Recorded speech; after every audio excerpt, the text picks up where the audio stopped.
Las patentes y los derechos de autor son la aplicación jurídica de lo que es el fundamento de todos los derechos de propiedad. El derecho del hombre al producto de su mente. Todo tipo de trabajo productivo implica una combinación de esfuerzo mental y físico, de un pensamiento y de una acción física que traduce ese pensamiento en algo material. La proporción de esos dos elementos varía según los diferentes tipos de trabajo. En el extremo inferior de la escala, el esfuerzo mental necesario para realizar un trabajo manual no cualificado es mínimo.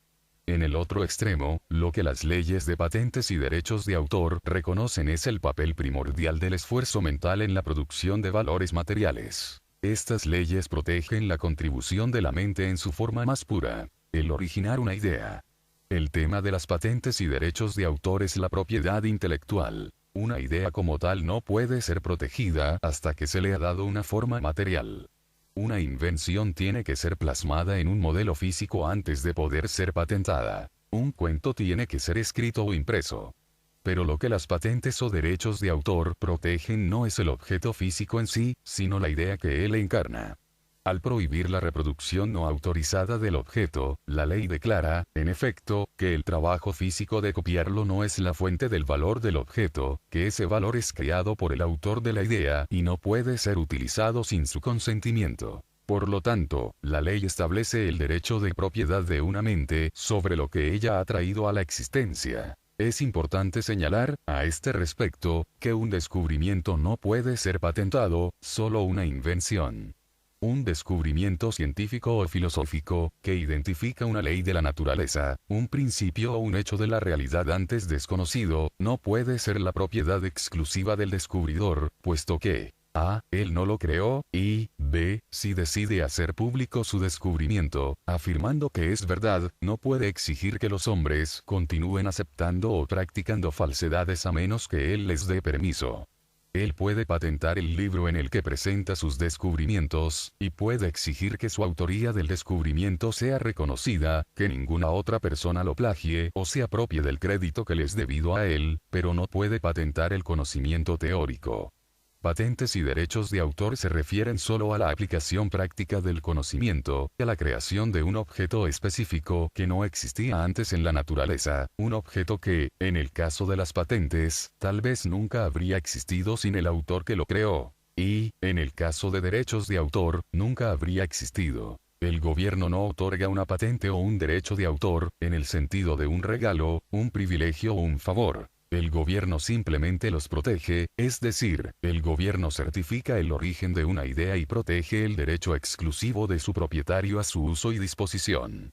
Un hombre no está obligado a solicitar una patente o derechos de autor. Puede regalar su idea si le place. Pero si desea ejercer su derecho de propiedad, el gobierno le protegerá, como protege todos los otros derechos. Una patente o derecho de autor representa el equivalente formal de registrar un título de propiedad inmobiliaria. El registro de patentes o derechos de autor de un objeto físico representa una declaración pública de las condiciones en las que el inventor o el autor está dispuesto a vender su producto, para uso del comprador, pero no para ser reproducido comercialmente. El derecho a la propiedad intelectual no puede ser ejercido a perpetuidad. La propiedad intelectual representa un derecho, no sobre objetos materiales, sino sobre la idea que ellos encarnan, lo que significa, no simplemente sobre la riqueza que ya existe, sino sobre riqueza que aún no ha sido producida, un requerimiento de pago por el trabajo del inventor o el autor. Ninguna deuda puede extenderse hasta el infinito. La propiedad material representa una cantidad fija de riqueza que ya ha sido producida. Puede ser transferida a los herederos, pero no puede permanecer en su poder a perpetuidad, sin que ellos hagan ningún esfuerzo. Los herederos pueden consumirla, o deberán ganarse su posesión continuada con su propio trabajo productivo. Cuanto mayor sea el valor de la propiedad, mayor será el esfuerzo exigido del heredero. En una sociedad libre y competitiva, nadie podría mantener la propiedad de una fábrica o de un terreno sin realizar el esfuerzo adecuado. Pero la propiedad intelectual no puede ser consumida. Si fuera mantenida a perpetuidad, conduciría a lo contrario del principio mismo en que se basa. Conduciría, no a la recompensa merecida por los logros obtenidos, sino al inmerecido apoyo al parasitismo. se convertiría en un gravamen acumulativo sobre la producción de generaciones venideras, que en última instancia las paralizaría. Considerad qué sucedería si, al fabricar un automóvil, hubiera que pagarles royalties a los descendientes de todos los inventores involucrados, comenzando por el inventor de la rueda y de ahí en adelante. Además de la imposibilidad de mantener esos registros, considerad el estado circunstancial de tales descendientes y la irrealidad de sus demandas inmerecidas. El heredar propiedad material representa una demanda dinámica sobre una cantidad fija de riqueza. El heredar propiedad intelectual representa una demanda estática sobre un proceso de producción dinámico. Un logro intelectual, de hecho, no pueden ser transferido, igual que la inteligencia, la habilidad, o cualquier otra virtud personal no puede ser transferida. Lo único que puede ser transferido es el resultado material de ese logro, en forma de riqueza que ha sido efectivamente producida. Por la naturaleza misma del derecho de propiedad intelectual en el que se basa, el derecho del hombre al producto de su mente, ese derecho termina con él.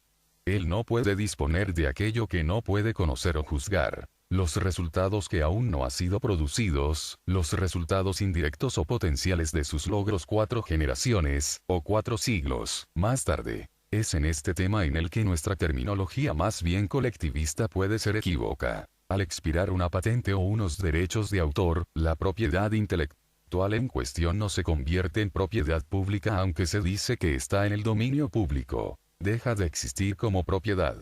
Y si el invento o el libro siguen siendo fabricados, el beneficio de esa propiedad anterior no va a parar al público, sino a los únicos herederos válidos. A los que producen, a los que realizan el esfuerzo de plasmar esa idea en nuevas formas materiales y, por tanto, de mantenerla viva. Puesto que los derechos de propiedad intelectual no pueden ser ejercidos a perpetuidad, la cuestión de su límite de tiempo es un tema enormemente complejo.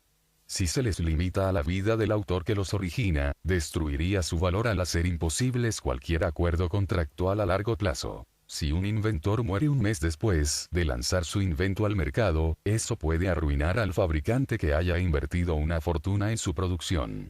Bajo tales condiciones, los inversores no podrían asumir riesgos a largo plazo. Cuanto más revolucionario o importante fuera un invento, menor sería la probabilidad de conseguir financiación para él. Por lo tanto, la ley tiene que definir un periodo de tiempo que proteja los derechos e intereses de todos los involucrados. En el caso de los derechos de autor, la solución más racional es la Ley de Autores de 1911, de Gran Bretaña, que estableció los derechos de autor para libros, pinturas, películas, etc. durante la vida del autor y 50 años más. En el caso de las patentes, la cuestión es mucho más compleja. Una invención patentada a menudo tiende a obstaculizar o restringir más investigación y desarrollo en un área determinada de la ciencia. Muchas patentes cubren áreas que se sobreponen. La dificultad estriba en definir los derechos específicos del inventor, sin incluir más de lo que él puede razonablemente pedir, en cuanto a consecuencias indirectas o implicaciones que aún están por descubrir. Una patente de por vida podría convertirse en una barrera injustificada para el desarrollo del conocimiento más allá del poder potencial del inventor o de sus logros reales. El problema jurídico es establecer un plazo que le garantice al inventor el mayor beneficio posible por su invención, sin infringir el derecho de otros a realizar investigaciones independientes. Como en muchas otras cuestiones jurídicas, ese plazo tiene que ser determinado por el principio de definir y proteger todos los derechos individuales implicados. Como una objeción a las leyes de patentes, algunas personas citan el hecho de que dos inventores pueden trabajar de forma independiente durante años en el mismo invento, pero uno puede ganarle al otro llegando a la oficina de patentes una hora un día antes, adquiriendo así un monopolio exclusivo, mientras que el trabajo del perdedor habrá sido totalmente en vano. Este tipo de objeción se basa en el error de equiparar lo potencial con lo real. El hecho de que un hombre podría haber llegado primero no altera el hecho de que no llegó. Como se trata de derechos comerciales, el perdedor en un caso como ese tiene que aceptar el hecho de que cuando se comercia con otros, siempre existe la posibilidad de que un competidor gane la carrera, lo cual es cierto en todos los tipos de competencia. Hoy en día, las patentes son el blanco especial de los ataques colectivistas, tanto directa como indirectamente, a través de asuntos como la propuesta de abolir marcas, nombres comerciales, etc. Mientras que los llamados conservadores miran esos ataques con indiferencia o, a veces, con simpatía, los colectivistas parecen darse cuenta de que las patentes son el corazón y el núcleo de los derechos de propiedad, y que, una vez destruidos, la destrucción de todos los demás derechos seguirá de forma automática, como un breve epílogo. El estado actual de nuestro sistema de patentes es una pesadilla. Los derechos de los inventores están siendo infringidos, erosionados, pulverizados, roídos, y violados de tantas formas diferentes, al amparo de tantas leyes y regulaciones no objetivas, que los empresarios están empezando a confiar en el secreto para proteger invenciones valiosas que tienen miedo de patentar. Mirad cómo son tratadas las patentes bajo las leyes antimonopolio, y eso es solo un ejemplo entre muchos.